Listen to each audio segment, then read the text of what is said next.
regionale sul flagello della cimice asiatica che ha messo in ginocchio il comparto frutta d'anni per 100 milioni a nord-est, secondo le stime di Coldiretti. Orrore a Merano per il ritrovamento del neonato morto nel fondo di una scarpata da alcuni turisti, la testa avvolta in un panno legato più volte attorno al collo, indagini dei carabinieri, disposta l'autopsia. Finti lavori per ottenere rimborsi del risparmio energetico, la Guardia di Finanza di Treviso scopre una maxi frode tra La Marca e Padova.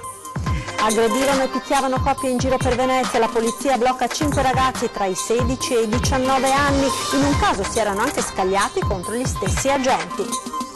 La scissione di Matteo Renzi sembra lasciare intatto per ora il PD Veneto, pochi contraccolpi ma i Dem restano in attesa degli sviluppi, il segretario regionale Bisato, mossa sbagliata. Nessun allarme per la pubblica incolumità, il messaggio uscito dal vertice in prefettura sul lupo nel Bellunese, ma la preoccupazione resta e monta la rabbia tra gli allevatori. Domani anche in Veneto come in tutta Italia la serrata delle autoscuole contro l'introduzione dell'IVA al 22% sulle patenti, a rischio metà degli esami di guida nelle associate che aderiranno alla protesta.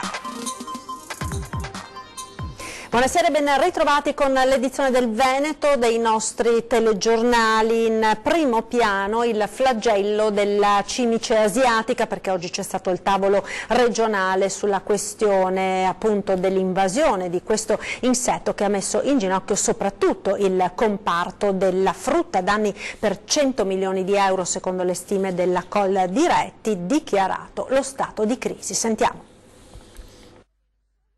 Cimice asiatica, il Veneto dichiara lo stato di crisi. Nel nostro territorio i danni sono ingentissimi e pari se non più a quelli causati in Puglia dalla Xylella fastidiosa. Attualmente si parla di cifre da capogiro tristemente destinate ad aumentare, secondo le stime dei diretti interessati, gli agricoltori. Più di 100 milioni.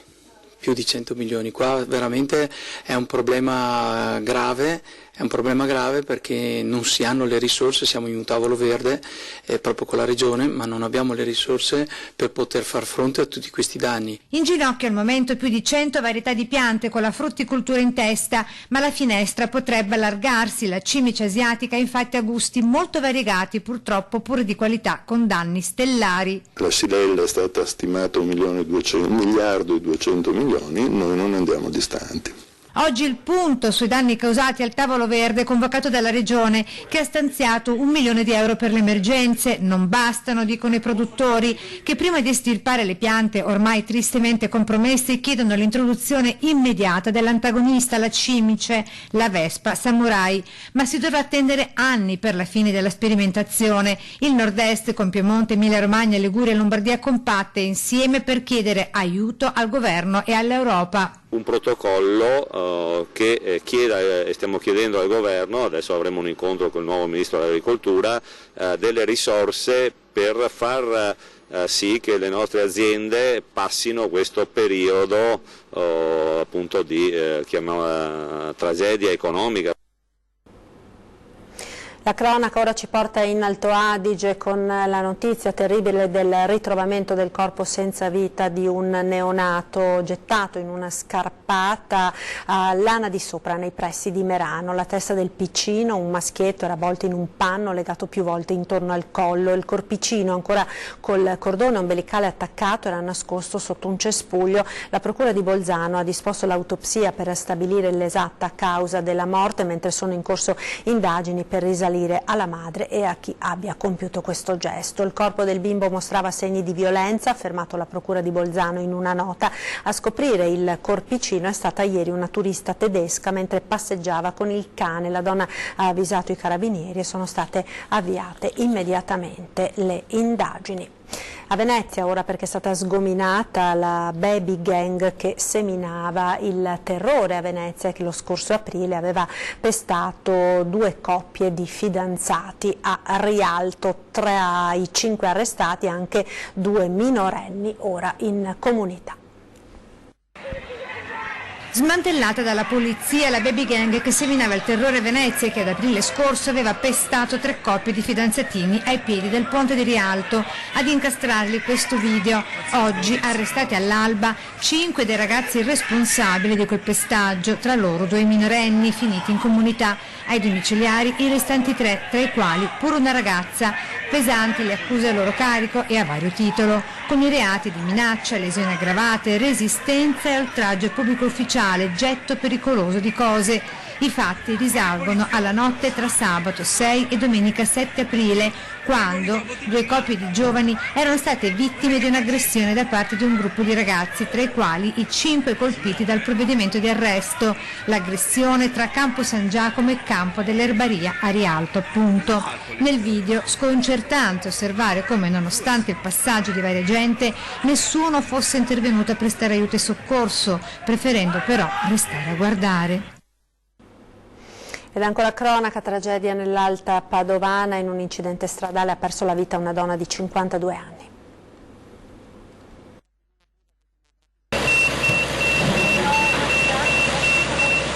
Stava tornando a casa dal lavoro, una strada che conosceva bene e percorreva ogni giorno. La sua auto però questa volta si è scontrata con un camion, un impatto violento, i vetri in frantumi e le lamiere contorte, una gabbia mortale che non ha lasciato scampo ad una donna di 52 anni che ha perso la vita all'ora di pranzo in via Doria lungo un tratto della strada provinciale 26 a Gazzo Padovano. La vittima, residente a Camisano Vicentino, si trovava a bordo della sua automobile che per motivi in via di accertamento, mentre stava affrontando una curva, si è scontrata con il cassone di un camion di traslochi che proveniva nel suo opposto senso di marcia. Nello schianto l'auto è stata completamente distrutta. I vigili del fuoco hanno lavorato a lungo prima di riuscire ad estrarre il corpo della donna. I medici del 118 sono arrivati nella frazione di Gran Tortino di Gazzo a bordo di un elicottero per il trasporto d'urgenza, ma per la 52enne non c'era già più nulla da fare, è morta sul colpo. Sul posto anche la polizia locale di Cittadella che ha eseguito tutti i rilievi per chiarire la dinamica dell'incidente mortale. Entrambi i mezzi ora sono stati sequestrati. L'autista del camion coinvolto nello schianto non è rimasto ferito ma è sotto shock. E traffico bloccato oggi nell'autostrada A4 tra Cessalto e San Donà di Piave a causa di un incidente che ha rischiato veramente di trasformarsi in tragedia. Vediamo. Non ci fossero stati in New Jersey ad attutire l'impatto, ora staremo parlando forse di una tragedia dalle enormi proporzioni. Un mezzo pesante che si ribalta e rischia il salto di carreggiata dalla parte opposta in un'ora in cui il traffico è sostenuto. Accade tra Cessalto e San Donà di Piave lungo la 4 poco dopo le 11. Fortunatamente il bilancio finale è di inevitabile disagio al traffico, più di 5 km di coda, ma di nessun ferito. I blocchi che delimitano la corsia di sorpasso della carreggiata opposta sono stati spostati dallo scontro, ma il mezzo è rimasto dov'era. Le cause del sinistro sono al vaglio della polizia stradale, intervenuta insieme ai vigili del fuoco in azione per spostare il mezzo, e al SUEM, oltre che agli addetti di Autovie Venete. La concessionaria è stata costretta a interdire al traffico il tratto tra San Stino di Livenza e Cessalto. I 2 svincoli in entrata sono stati chiusi, istituita l'uscita obbligatoria a San Stino di Livenza e attivato il percorso alternativo verso la A28 e la A27. Un giorno di ordinario disagio lungo la A4, ma almeno stavolta senza il dramma di una croce da contare nel tragico bilancio delle strade venete. E anche in Veneto, come in tutta Italia, domani va in scena la serrata delle autoscuole per protestare contro l'introduzione dell'IVA al 22% sulle patenti. Lo rendono noto le associazioni di settore, UNASCA e Confarca, precisando che salteranno il 50% degli esami di guida previsti per domani svolti presso le autoscuole associate. Esprimiamo preoccupazione, spiegano le 2 associazioni, per il difficile recupero dell'aliquota negli ultimi 5 anni fiscali e per la sicurezza stradale, con il calo drastico delle ore di guida per l'aumento delle tariffe. Le autoscuole, spiegano le 2 associazioni, sospenderanno le lezioni e le loro attività per protestare contro l'introduzione dell'IVA al 22% sulle patenti a partire dal 3 settembre scorso e sul recupero retroattivo dell'imposta su tutti i corsi per le patenti già effettuate fino all'anno 2014. La politica ora con la scissione di Renzi, che sembra lasciare sostanzialmente intatto il Partito Democratico Veneto, ma per capire i reali contraccolpi dello strappo dell'ex premier bisognerà ancora attendere. Sentiamo. Movimento Civile o Italia del Sì? Sul nome del nuovo soggetto politico Matteo Renzi deve ancora decidere. Di certo per ora c'è che una trentina tra deputati e senatori fuoriusciti dal Partito Democratico formeranno gruppi parlamentari sia a Palazzo Chigi che a Palazzo Madama. Benché nell'aria l'annuncio dell'ex premier non ha certo lasciato indifferente il PD Veneto. Soprattutto adesso sta generando un certo sconcerto sia tra i militanti che la base, devono già capire, bisogna interiorizzare quello che sta succedendo. Io lo ritengo un errore, perché era appena partito un governo per produrre atti nuovi, concretezza nei confronti dei cittadini che altrimenti non riescono a capire questi continui cambi di programma. La domanda è ora quanti e quali esponenti locali del Partito Democratico Veneto seguiranno il nuovo partito di Matteo Renzi. Nel gruppo regionale non c'è nessuno che abbia intenzione di seguire Renzi, ne abbiamo parlato anche questa mattina, anzi il giudizio è unanime, un giudizio negativo su questa scelta che ha fatto, di cui non vediamo le ragioni politiche. Io leggo molta difficoltà da parte di Renzi a stare dentro un partito plurale dove non sempre si è con chi ha la maggioranza. A Venezia ha annunciato la sua uscita Marco Caberlotto, classe 91, 400 preferenze alle ultime comunali che non sono state però sufficienti all'elezione. Caberlotto rappresentava una tra le figure emergenti del PD veneziano. Credo che ci sia una strada nuova da costruire, penso che ci sia un elettorato che ha bisogno di risposte, bisogna costruire uno spazio ampio in cui le persone si possano riconoscere e le idee forti di cui c'è bisogno per il Paese incomincino ad emergere. Trovo abbastanza odioso, ha scritto la capogruppo del PD al Comune di Venezia Monica Sambo, che nel passato come oggi alcuni dirigenti del partito escano dal PD nel momento in cui diventano minoranza. Nelle file Caffarsetti concretamente non cambierà moltissimo, immagino che i consiglieri comunali tra l'altro rimangano al loro posto. Noi dobbiamo ovviamente augurare in bocca al lupo a chi oggi ha fatto una scelta diversa, ma subito concentrarsi a dare risposte concrete ai nostri cittadini. E a commentare la scissione all'interno del PD anche il presidente del Veneto Luca Zaia, che ha un'idea precisa sul significato dell'uscita di Renzi. Io mi occupo del Veneto, non conosco le dinamiche romane, dico semplicemente che mi sembra che la scissione di Renzi lasci spazio a un PD che potrà definitivamente fare un partito unico con i 5 Stelle, prima o poi accadrà, anche perché ai 5 Stelle è stato tolto l'alibi di Renzi, di Boschi e di tutte queste partite. E dall'altro penso che si vanno a formare di nuovi soggetti politici, vedremo poi come andrà. In Veneto siamo preoccupati di fare l'autonomia e molte altre robe, di certo non di queste magagne qui che riguardano altri. Nella lettura di Luca Zaia, l'uscita di Matteo Renzi dal Partito Democratico è solo un primo passo dell'evoluzione che prenderà in futuro l'asse PD 5 Stelle. In Regione intanto la Lega ha depositato una proposta di referendum che modifichi la legge elettorale nazionale verso un maggioritario puro. Ci siamo, il provvedimento è scritto, verrà votato in aula prevediamo di portarlo per il 24 settembre, per cui in linea. Condividiamo questa sfida, che è poi la sfida di fare in modo che in questo Paese chi prende più voti vada a governare, esattamente quello che accade in tutte le regioni italiane, il governatore che prende più voti va a governare. Non si capisce perché a livello nazionale dobbiamo delegare poi il Parlamento e quindi i partiti a trovare una maggioranza. La richiesta di referendum andrà al voto in altri 6 consigli regionali. Perché la proposta passi, almeno 5 la dovranno approvare senza emendamenti. Zaia prosegue anche l'impegno per l'autonomia del Veneto. È vicino, fra qualche giorno, nel senso che il 23 lunedì 23 avrò l'incontro con il ministro Boccia, ben volentieri questo incontro, dimostreremo che abbiamo le carte a posto, che è tutto in linea con la legge, per cui in questo Paese abbiamo dato inizio a questo dibattito e prima o poi lo si chiuderà. E continuiamo con la politica, perché il leader Movimento 5 Stelle Veneto Jacopo Berti ha spiegato ieri sera nel corso di Ring di avere votato contro l'alleanza con il Partito Democratico. Accetto, resto in minoranza, dice, votai anche contro l'accordo con la Lega. Sentiamo un passaggio.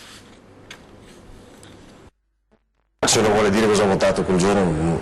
Io ho votato no. Io non ho fiducia nel PD, non ho fiducia nei partiti, quindi sono assolutamente contrario rispetto a questo accordo. Cioè, io penso no al governo Movimento 5 Stelle e PD. Come ho votato no al governo con la Lega. Per me noi nasciamo alternativi rispetto al sistema dei partiti, che è un sistema malato, autoreferenziale, che pensa solo all'arricchimento propedeutico a se stessi e alla propria funzione. Umanamente le persone che sono state messe in ruolo di governo, cioè Federico D'Inca, sono persone eccezionali, no, veramente lo dico, sono amici, sono delle persone magnifiche, sono veramente contento per il sistema Italia che siano lì e sono sicuro che faranno un grandissimo lavoro. Poi se uno chiede un parere mio personale, ma questo sinceramente, quanti siamo? Centinaia di migliaia di persone che fanno parte del Movimento 5 Stelle. Vabbè ragazzi, non è che dobbiamo essere tutti d'accordo, ma l'importante è lavorare a testa bassa per il risultato. Ed ancora cronaca con la maxi inchiesta della Guardia di Finanza di Treviso sul campo del risparmio energetico, scoperti finti lavori per ottenere appunto i rimborsi fiscali. Sentiamo.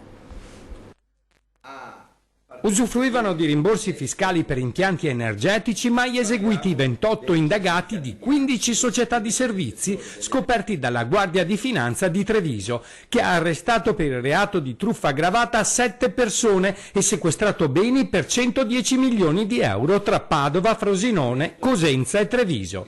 In Veneto sono stati eseguiti 3 arresti, 2 imprenditori fra Treviso e Ponzano e un'imprenditrice a Pontelongo nel Padovano. La truffa ha una dimensione enorme, riguarda l'indebita erogazione di contributi da parte dello Stato per oltre 120 milioni di euro. Gli investigatori delle Fiamme Gialle sono riusciti a bloccare una maxi frode che avrebbe fruttato 500 milioni di euro con i profitti tratti dai titoli di efficienza energetica mai eseguiti. È stato accertato che i fornitori di società che detenevano certificati bianchi incaricati ad evadere le pratiche erano evasori totali oppure presentavano dichiarazioni annuali con valori irrisori e comunque incongrui rispetto a quelli indicati dai clienti. I finanzieri hanno così scoperto che 15 Energy Saving Company avevano attestato falsamente al gestore dei servizi energetici di aver eseguito oltre 3.900 interventi di efficienza energetica, consistenti principalmente nella sostituzione di vetri semplici con doppi vetri,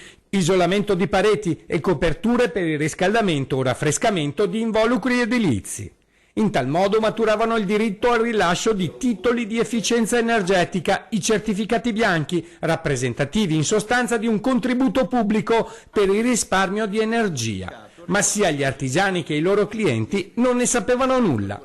C'è un doppio danno perché i lavori di efficientamento non vengono eseguiti e in più il danno economico perché lo Stato eroga questo contributo che poi grava su tutti gli utenti in Italia perché leggendo le bollette dell'energia elettrica questo importo rientra nella voce oneri di sistema. La Protezione Civile del Veneto ha dichiarato per possibili precipitazioni anche a carattere di rovescio forte temporale lo stato di attenzione per criticità idrogeologica nei principali bacini idrografici della regione. Secondo l'ARPAV qualche precipitazione ci sarà già tra stasera e stanotte. Per domani sono previste precipitazioni sparse anche a carattere di rovescio e temporale, soprattutto su prealpi e pianura. Sulla pianura centro-meridionale invece non si esclude qualche rovescio o temporale intenso con possibilità di quantitativi localmente anche consistenti in caso di fenomeni persistenti o ripetuti. Ed ora la regia, linea alla regia per la pubblicità. A tra poco.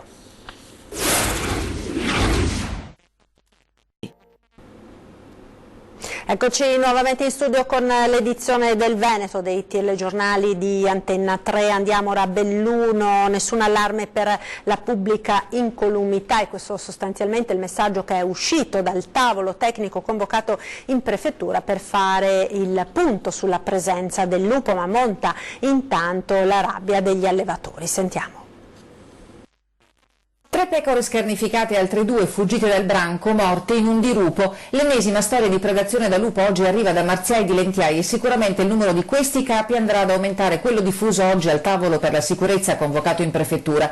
A fine agosto il numero di predazioni è calato del 50% rispetto allo stesso periodo del 2018 e bisognerebbe dire meno male, dato che parliamo di capi che per la maggioranza dei casi rappresentano lo stipendio degli allevatori. Tra loro alcuni stanno aspettando i rimborsi per animali predati lo scorso anno, ma ma si dice la natura deve fare il suo corso e dati scientifici alla mano non vi è alcun allarme per la pubblica incolumità, pur se il lupo ormai si è spinto fino nelle fasce abitate della Valbelluna. Di più, provincia e carabinieri forestali hanno ribadito come non esista documentazione dal secondo dopoguerra ad oggi di casi di aggressione o uccisione di persone, neppure da parte di ibridi, cioè di incroci fra lupo e cane.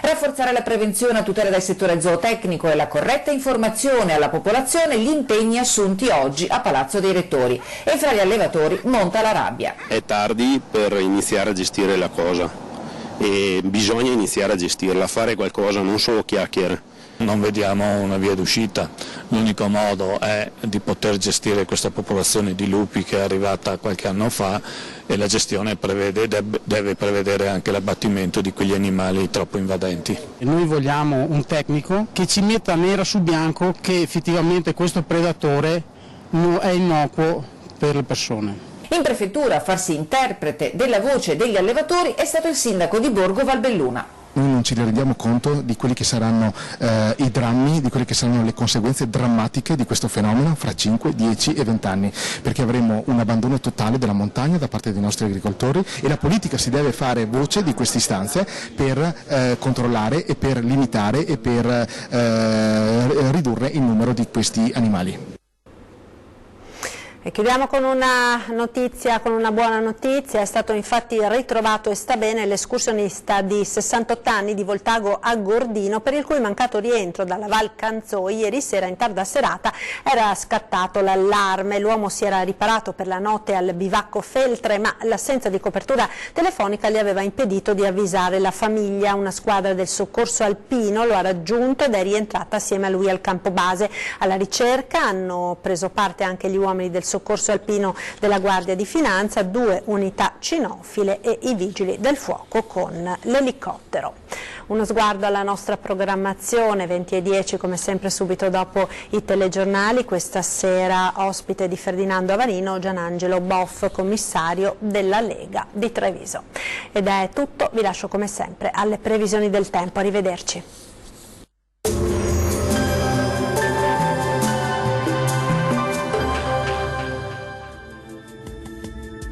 Bentrovati al meteo. Tempo spiccatamente instabile e deciso calo termico a causa di un fronte freddo in discesa dal nord Europa. Vediamo nel dettaglio dove pioverà di più. Sul Veneto la giornata di mercoledì 18 settembre sarà caratterizzata da una certa variabilità, con piogge e temporali sparsi ma piuttosto frequenti un po' dappertutto. Tuttavia migliorerà ovunque entro la nottata. Temperature come detto in diminuzione, minime tra 15 e 19 gradi, massime comprese invece tra 20 e 23 gradi. Situazione simile anche sul Friuli Venezia Giulia, con piovaschi alternati a pause un po' più asciutte, tuttavia piogge meno probabili sulle aree costiere. Temperature anche qui in calo, minime tra 14 e 17 gradi, massime tra i 22 e i 23 gradi. E anche sul Trentino Alto Adige sarà instabile, con qualche acquazzone sui settori meridionali, andrà un pochino meglio come vediamo invece altrove. Temperature minime tra 14 e 15 gradi, massime ancora gradevoli sui 27 gradi circa. Dal meteo per ora è tutto, buon proseguimento in compagnia di Antenna 3.